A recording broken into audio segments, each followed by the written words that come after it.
Greetings and welcome back to the channel. I am the Kinder Knight, and it's around that time again for another update video on the progress of Dukesbrough. So if you can, do me a solid. If you haven't already, please consider hitting that like and subscribe button. It really helps, and I really do appreciate your support. So last we left off, we finished up the Westboro Market Square there, and we toured a few of the new shop additions, and since then I have done a bit more off-camera work as I do, and just to kind of fill in some of the buildings along the street here. Really working at the atmosphere I'm really trying to go for. I added in a few stands and stalls along the street also. I really want this city to feel busy and alive. And although this section is not completely done, especially in terms of the finer details, and it could use a bit more staging, I am really happy with what I have here. And I think that this project as a whole is turning out to be something quite special. But in today's episode and over the next few, we will be working to turn this next section of the city here into a booming town or city square known as the Midbrough Square. And now I do have somewhat of an outline laid down here for future buildings to be built here. But for today we will just be focusing on the one building, which will be the Elm House. So I hope you guys are comfortable and ready to begin. I prepared a nice bit of lore alongside this build to share with you all, involving a little bit more history of the Lindis family. So again, relax and I hope you enjoy. Dukesbrough's Elm House, located within the main city square, also more widely known to the city folk as the Midbrough Square. Unlike many of the other goods and services provided within the city, the Elm House was one of its kind. The original building dating back to the great construction work of the Lindis family castle that was built by Lord Thanis nearly a century and a half ago. At the time, the building served as one of 4 main tradesmen lodges built near the castle's construction site to provide housing accommodation for the skilled tradesmen that would travel from abroad to assist in the great building work of Castle Gwynhild. By the completion of the castle, and following another 2 decades later, the imposing stone walls of the fortified city, by this time, most of the original skilled laborers would have moved on to other great castle building prospects, or returned to their own respective countries, leaving the lodges they once occupied abandoned, in need of repairs, and in complete disarray. As the population of Dukesbrough grew in numbers, naturally many buildings, homes, and businesses would go up and around the old lodge and throughout the city. Despite the building's ideal location for any well-to-do merchant or noble to open up shop or even call their home, Lord Theodos, the son of the late Lord Thanis, would find it extremely difficult to find a willing purchaser who would not only pay the lot tax, but also undergo the costly restoration expense of the building. The old building would continue to remain abandoned for many years, with the occasional vagrant, lowlives, and homeless folk seeking shelter within its walls. Eventually, in the period where Tanis, son of Theodos, grandson of Thanis, was made lord over the Lindis lands and holdings, he would go on to marry his childhood friend, the lovely lady Laura Clydesveldis, heir to the house of the Tri-Steed. Laura was a very noble and just woman, and as beautiful as she was good.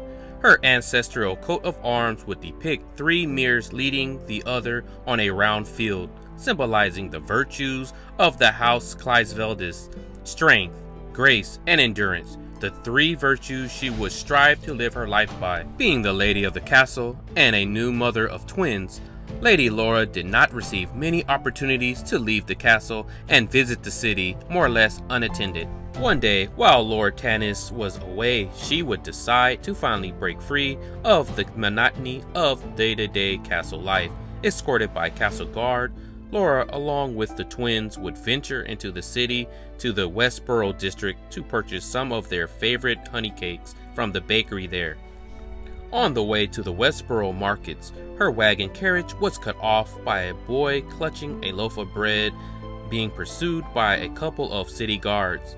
She eagerly watched on, this being no doubt the most excitement she had experienced in some time. The boy fled into the old lodge through an opening in the wall that was previously boarded up, but the guards knew all too well where to find him. The guards captured the boy along with what appeared to be 2 younger siblings as well as a sickly old feeble mother. The guard immediately went to draw his sword with the intent to take the boy's hand, for the price of death is hand amputation by the law of the king, when he was ordered to stop by Lady Laura. Nearly in tears, Laura could not help but feel pity for the boy and his family, and those like him. Although Dukesbrough had become a city of many opportunities for some, still many others lived in poverty conditions, with many going days, possibly even weeks without food. Glancing over at the old lodge from where the boy and his family seemed to have made their home, a wonderful idea to finally put the old building to use came to her. With the blessing of Lord Tanis, she would purchase the old building, pay for the repairs, and open what would be known as the Elm House for the unfortunate and needy. The Almhouse would operate through the charitable donations of the city citizens, with the majority of the funding coming straight from Lady Laura's family coffers. Lady Laura, being the charitable woman she was, would volunteer much of her free time to running and operating the charity, against the wishes of Lord Tanis. To provide food, clothes, and shelter to the city's downtrodden became her passion and mission in life. Sadly, one Sunday during the meal service, Laura was murdered when she was stabbed in the chest by a drunken beggar when she startled him while he attempted to loot from the Almhouse pantry. Heartbroken and angered by the crime, Lord Tanis had the beggar flogged and hung, and eventually cut off his support and funding for the charity. Without the financial support the Lord provided, the Almhouse would sadly be forced to close and cease operations. Years later, sometime after the death of Lord Tanis, Linda, his daughter, would make the decision to reopen the city almhouse after finding an old letter written by her father stating his grief and regret for pulling the funding of the charity and allowing his beloved Laura's dream to aid the city's less fortunate to die alongside her. But Linda, with the backing of her twin brother Tilson, would see their mother's dream reborn and restored once again. The Elm House would once again open its doors to provide aid to the city's less fortunate. Not only would the bulk of proceeds come straight from Linda's own personal income, but much like her mother, she would volunteer much of her free time to overseeing the charity's operations. Alright, we're back. And now that we got a chance to learn a little bit about this building, as well as some of the characters involved in it, we're gonna go ahead and check this place out now. Also, I went ahead and added in these few buildings here to, again, just try and fill up some of this space and really just provide this build with a better presentation. Anyways, we're gonna go ahead and land on the ground and get on with this tour and check this place out. So here we are, standing right out front of the Elm House in Midbrough, and real quick, some exterior details that relate and ties into the lore of the story. As you can see, we have 3 sets of banners here with a horse on each one, tying back to the Clydesveldis family as the steed being their heraldic symbol, as well as this emblem right here above the door, which is more or less accurate depiction of Laura's family's coat of arms. As mentioned in the lore, it would depict 3 mirrors leading the other on a round field, so it was cool to find a detail that I could actually kind of bring that little part of the story to life for you guys to see. And so with that, let's go ahead and make our way inside the Elm House and check it out. Go ahead and open the door here. And so now we enter into the dining hall of the Elm House. So again, this is where orphans and widows and the physically lame could come and receive a warm cooked meal, something that they would generally lack most of the time. They would go many days and again possibly weeks without a meal, a decent thing to eat. And of course here, right behind us, we have this nice big fireplace that's keeping this space nice and toasty. And then up there we have a nice little interesting point to check out. But first we're gonna go ahead and check out what's inside the kitchen first. So we're gonna make our way over here and open this door. We come into the pretty cramped kitchen, but it still does have everything it would need to operate and prepare meals. Here we have a nice big stove where the cook is preparing something like stew or perhaps pottage of some sort.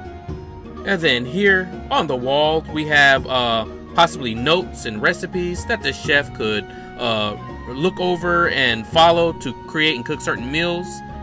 And then here we have an assortment of fruits and vegetables that would possibly go into preparing the next meal.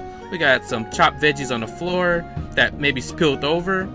And up on these shelves up here, we just have some more assortment of spices and ingredients that would also help in preparing meals, as well as this cool cabinetry here where we can store some things. This is actually a victory mod block, so that's really cool there.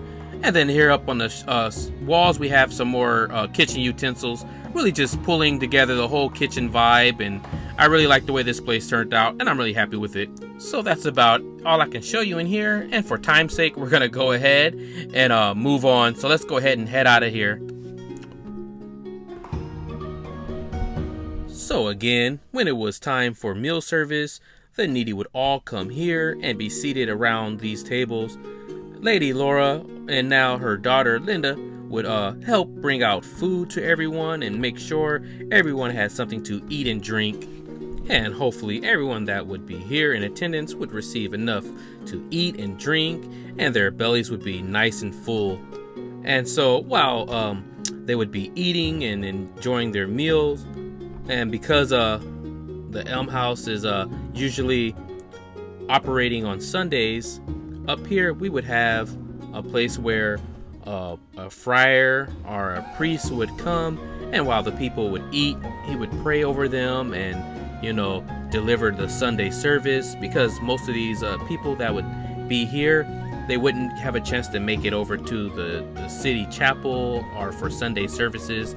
So again, not only would they provide a physical food, but you can say they would provide a form of spiritual food for these people as well as a service to them.